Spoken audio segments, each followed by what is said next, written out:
the reference to one resident of Ukraine who said the following about the onset of the hostilities by Vladimir Putin in Russia. He said, quote, "It was the worst sunrise in my life," unquote. I can't even begin to imagine what that individual in Ukraine or tens of thousands of families were feeling on that day, and hundreds of thousands throughout the country, millions even. This attack, which is ongoing, was both unprovoked and unjustified. It's an attack on a sovereign nation by a murderous dictator who has no regard for human life and no regard for the rules-based international order. I think a lot of people knew that before the invasion, but now it's abundantly clear to the world of what Vladimir Putin's intentions are and what his practices are when it comes to attacking a sovereign nation. The New York Times told us last Friday, March the 11th, about Putin, and I'm quoting here from the New York Times, quote, "He has demonstrated in the past," and they made reference in this story to his actions in Syria as well as Chechnya, "He's demonstrated in the past a willingness not only to bomb heavily populated areas indiscriminately, but also to use civilian casualties as leverage against his enemies," unquote. Use civilian casualties as leverage. That's the dictator that the people of Ukraine are dealing with right now. And I think it's clear from the reporting, and so many Americans have read the stories and seen the coverage of the bombings. It's clear that he's bombing indiscriminately. It's clear that he and his army, his military, are targeting civilians. All you have to do is look at the list of locations. And the list would be hundreds if we read all of them. But here's just a couple of examples. Maybe the most graphic in the last couple of days was the bombing of a maternity ward. And that footage of a stretcher coming out of that rubble with a pregnant woman who has since died, as did her child. That's an example of that kind of indiscriminate bombing. But in addition to a maternity ward, he's bombed a shoe factory, a psychiatric hospital, apartment buildings, cafes, homes, parking lots near a shopping center, bombing near a kindergarten, bombing of a mosque, bombing, we're told, the most recent number, 34 medical facilities damaged in Ukraine. And that number, of course, will grow. Most recently, just in the last day or so, a supermarket, I think at least 12-story residential tower. And then just today, another reference to just one example of the brutality of Putin. 10 people killed waiting in line for bread in Ukraine. The advisor to the mayor of one of the most besieged cities, Mariupol, said the following. This advisor said, quote, "Humanity has not yet invented a word to describe what Russia is doing to us." I think that says it all. There's no way to describe what's happening. The world has never seen this in recent history. Maybe the closest example would be what happened in Syria, which of course was also paid for and led by the Russian military, Mr. Putin. Despite all that horror and all that bloodshed and all that is to follow, despite all of that grim reminder of the brutality of Mr. Putin, the Ukrainian people have inspired so many of us. When I say us, I don't mean just people voting members of Congress or people throughout the country. They've inspired people the world over. I've never seen anything in my lifetime that equates to the inspiration that they've generated. their courage, raw physical courage of the people, of the military, and all the contributions they're making to their country. Their resolute determination to protect their freedom, to protect their families, to protect their nation, and really, when you think about it in a larger sense, to protect democracy itself, because that is really very much on the line in Ukraine. The Ukrainian people's stubborn refusal to be intimidated by a ruthless autocrat and his military has inspired so many people every single day. Just saw another example this morning. Women who had left Ukraine with their children to bring their children to safety, coming back into Ukraine to join the fight, or in some cases, I guess, to rejoin the fight. Women putting their lives at risk for their country.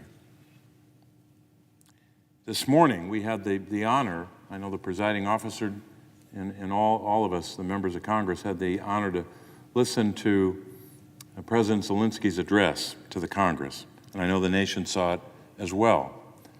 His address this morning was also inspiring, every bit as inspiring as that engendered by his people. But his address was also a call to action for us to do more. We've got to do more. And we've got to provide additional support. President Zelensky thanked our president, President Biden, and the American people for all the support that we've provided, especially in the last couple of weeks since the invasion began, but also before that. And President Biden responded just 2 or 3 hours later when he announced even more military assistance or security assistance, which, if you add up just that part of the support, just since he took office, is now at about $2 billion. That doesn't include other support like humanitarian support. But here's just a quick list of what that security assistance is. And I'll just itemize a few. This isn't exhaustive, but it's just some examples. Stinger anti-aircraft systems. We've provided many hundreds of them, and now we're providing a lot more than that. The Javelin anti-armor systems that have had such success against the Russian military, Russian tanks. Helicopters, patrol boats, grenade launchers, guns and ammunition, grenades, mortar and artillery rounds, secure communications, military medical equipment, on and on and on. And as I mentioned, the President responded specifically today by announcing that the United States will add $800 million just on security assistance, bringing that total, as I said, to $2 billion since he began his administration. It was noteworthy that two of the component parts of that, the Stinger systems and the Javelins, both are being used with great skill by the Ukrainian fighters. Those numbers, the increase in those numbers is not just a few hundred. In both cases, it's either double or tripling what we've already done. And we'll do more. We'll continue to do more. The Congress has passed a spending bill just a couple of days ago, the end of last week, and the President signed it this week, which allowed that $800 million to be available. So that's the good news. More money for weapons and other security assistance. More money for humanitarian support. That number is growing all the time because of the need that the Ukrainian people have. The sanctions, the crushing, unprecedented sanctions that already are having effect. I had a briefing today just on that topic of the impact of the sanctions, and it is substantial, and it will only grow as time goes by. We'll have more time later to talk about that. And of course, the contribution as well, all of these are contributions of not just our government, but our people. The American people made these contributions of military assistance and humanitarian support and our ability to impose sanctions with our allies, with our NATO partners. But at the same time, what gets lost sometimes in the discussion about Ukraine is the intelligence support we've provided, all kinds of offices throughout our intelligence community providing actionable intelligence, or intelligence that the Ukrainians can use as they fight the battle, fight the war. That is probably incalculable in terms of the advantage it's given on the battlefield and beyond. So that bears emphasis as well. I think one area of positive development in the last couple of months is the unity, not just the unity of NATO, which has never been stronger, probably never stronger since the 1960s or even more so, but the unity here at home, unity in the Senate, unity in the House, unity throughout the country to support the people of Ukraine, the people, but also to support the military. I have to say, though, as much as we have that unity with our NATO partners and here in the Congress, there are voices here in Washington and around the country that are not as unified. We know that voices like our former president and his continued approval of Putin's, quote, genius, unquote. Why would you ever say that about a murderous dictator? He's not a genius. He's, I believe, a war criminal. But that kind of language and that kind of support for Putin, at least by way of laudatory words, has tarnished that unity, has undermined that unity here at home and around the world. But it's not enough to break that unity. I just hope that Republican members of Congress, when someone in their party, especially a leader of their party, or a member of Congress or any other Republican official, I hope that when they say things about Vladimir Putin that is positive or in any way supportive, that they would call it out and condemn it. When you're supporting the people of Ukraine at a time of war, you have to use every tool in your toolbox. Military assistance, diplomacy, sanctions, humanitarian support, but also your words as leaders. And we should be condemning any American leader who supports or says positive things about Mr. Putin. So I hope the Republican members of Congress who have stood up and been very supportive of the Ukrainian people in this fight would also call out members of their party and condemn such statements. Because that didn't happen in July of 2018 when the former president, in my judgment, this is my view of it, was genuflecting before Vladimir Putin on the world stage. In Helsinki, Finland, in probably what I believe is maybe the worst day for an American president on the world stage ever, when he took the side of Mr. Putin, a murderous dictator, over the determinations made by our intelligence community about the previous election. That was a low moment for America, for our democracy, and for our country. So we now have, I think, very clearly a choice. It's not a choice of 3 or 4 options or 5 options. There are only 2. Only 2 options here. You can choose Mr. Putin or choose Mr. Zelensky. You can choose a dictator who has no regard for human life and all of the enablers around him, or you can choose the president who's standing up for freedom, Mr. Zelensky, the president of Ukraine. It's really a simple choice. It's a choice between the incarnation of evil or the personification of freedom. That's the choice. There's not a third option here. Every American has to make this choice, but especially members of Congress, elected officials. That's part of our job. Got to make a choice, and it's very simple.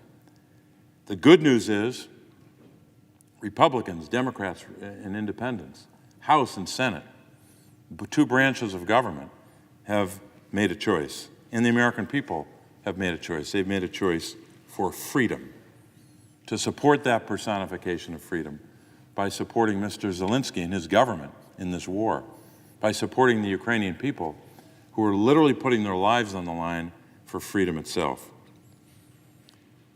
Mr. President, I'll conclude with these thoughts.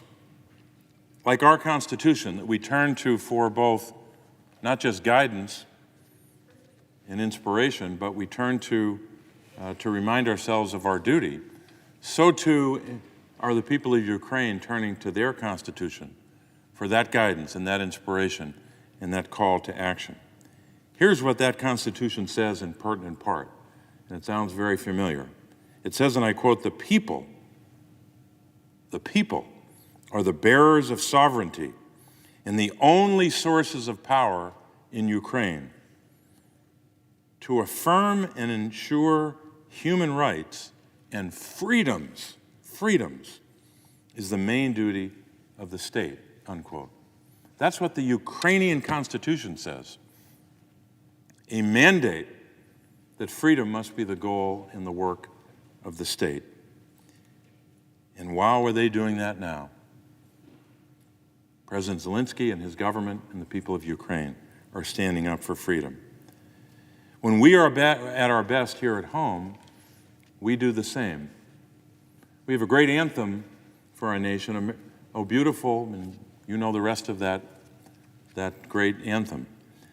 One of the verses of that great anthem says, "Oh beautiful for patriot dream that sees beyond the years."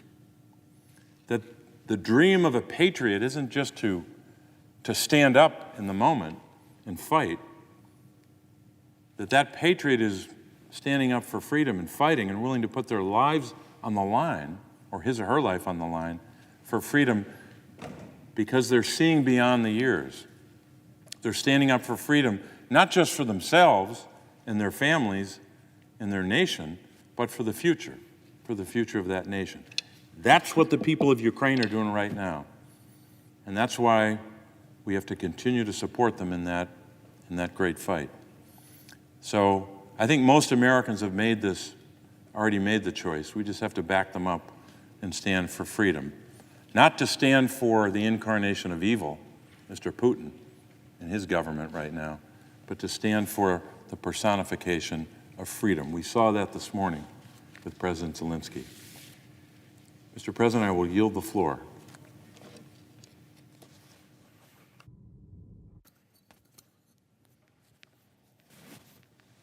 Mr. President. Senator from Washington. Thank you, Mr. President. Mr. President, I come to the floor today to speak out against the recent wave of hate attacks on transgender youth happening across our country. Over the last few months, we have seen extreme Republican lawmakers take unprecedented steps to go